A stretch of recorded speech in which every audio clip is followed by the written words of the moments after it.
Hello friends, आज आपल्याला इयत्ता 11वीच्या पोएमच्या ॲप्रिसिएशनला सुरुवात करायची आहे. आणि आज 11वीच्या पहिल्या पोएमचं ॲप्रिसिएशन आपण बघणार आहोत. Cherry tree. Before that I want to request you, please, if you are new on my channel, then subscribe my channel. This is a very simple way to subscribe the channel. पण जर यापूर्वी आपण channel subscribe केलं नसेल तरच channel subscribe करा. आता आपण बघूया ॲप्रिसिएशन करत असताना कुठल्या प्रकारच्या मुद्दे, पॉइंट्स आपल्याला आवश्यक आहेत. त्या अगोदर जे काही तुम्ही 10वी मध्ये ॲप्रिसिएशन पाहिलेलं आहे, शिकलेला आहात किंवा तुम्ही लिहिलेलं पण आहे, त्याच्या सारखंच परंतु थोड्याफार प्रमाणामध्ये डिफरन्स आपल्याला इथं जाणवेल. बघूया आपण. Which are the points in the appreciation of the poem. about the poem, about the poet and title. Second, theme or summary, gist of the poem. Same meaning is there. Poetic style or language or poetic devices. Then special features. Next one is message or moral in the poem.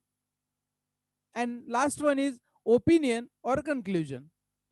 आता हे points तुम्हाला activity sheet मध्ये दिलेले असतील का? जरी दिले असतील किंवा दिले नसतील, जर दिले नसतील तर आपल्याला या पॉइंटच्या साहाय्याने आपण ते लिहू शकतो. तुम्हाला असं वाटलं की पहिल्या याच्यामध्ये अबाउट द पोएम वेगळा पॉइंट लिहायचा आहे, अबाउट द पोएट वेगळा पॉइंट लिहायचा आहे आणि अबाउट द टायटल वेगळा पॉइंट लिहायचा आहे, यू कॅन ऑल्सो राईट. पण जर ऍक्टिव्हिटी शीट मध्ये असा एकच दिला असेल, about the poem comma poet and title, then no need to write 3 points separately. मग तेव्हा एकच याच्यामध्ये लिहा. त्याच्यामुळे त्याचा फारसा काही फरक पडत नाही. नाही तर एकत्र लिहिले तर मग काय होईल, काही होणार नाही. 4 मार्क्सचा क्वेश्चन हा 4 मार्क्सचा ही जी काही ऍक्टिव्हिटी आहे, क्वेश्चन आता आपण म्हणणार नाही, ही ऍक्टिव्हिटी राहणार आहे. Now we will discuss point by point. First point, about the poem, poet and title. The name of the poem cherry tree. It is written by well known poet and story writer Ruskin Bond. ही poem एका well non पोएटने लिहिलेली आहे. प्रख्यात नावाजलेल्या असे poet आणि story writer पण आहेत, त्यांनी लिहिलेले आहे की ज्यांचं नाव रस्किन बॉन्ड आहे. The little cherry tree is about the poets ecstasy over which he planted which टूक 8 years टू ग्रो. त्यांना जो काही अत्यानंद मिळालेला आहे, तर जेव्हा त्यांनी रोपटं लावलं त्याच्यानंतर 8 वर्षानंतर त्याच्या एका मोठ्या झाडामध्ये त्याचं रूपांतर झालं आणि तो आनंद तो त्यांना मिळालेला आहे. And the journey of growing of cherry tree is in harmful condition. आणि कशा कठीण परिस्थितीमध्ये ती चेरी ट्रीची वाढ झाली ते याच्यामध्ये त्याचा प्रवास या कवितेमध्ये वर्णन केलेला आहे. The poet is well known among children. The title is apt. Apt, suitable म्हणूया आपण, appropriate म्हणूया किंवा apt. म्हणजे हे टायटल सुटेबल आहे या पद्धतीने. Second point, theme or we can say summary or gist of the poem. This is a narrative poem. कथन केलेले आहे. It describes how the tree came into life. म्हणजे ते ट्री जे काही आहे त्याचं ऍक्च्युअल लाईफ इथं, म्हणजे अगदी रोपटं बी लावण्यापासून तर ते मोठं होण्यापर्यंत ते डिस्क्राइब केलेलं आहे. with just a careless burying of a seed. म्हणजे अगदी ते सीड टाकून दिलं आणि त्याच्याकडे लक्षच दिलं गेलं नाही. The poet observed the tree growth and in the end and satisfied to admire it in his garden. And lastly, he was satisfied and he admired it in his garden. जेव्हा त्यांनी ते पाहिलं, जेव्हा ते परत आलेत काश्मीरहून आणि जेव्हा ते पाहिलं त्यांच्या अंगणामध्ये ते झाड, तेव्हा त्यांना खूप आनंद झाला. So this is the theme of the poem. Now third point, poetic style, language, poetic devices. The language is very simple to understand. Yes, it is really. It's very simple. It has a rhyme scheme A A B B C C. This is the rhyme scheme of the poem. There is sensory imagery of sight and sound. Sight and sound या imagery त्या ठिकाणी आहेत. Use of figures of speech.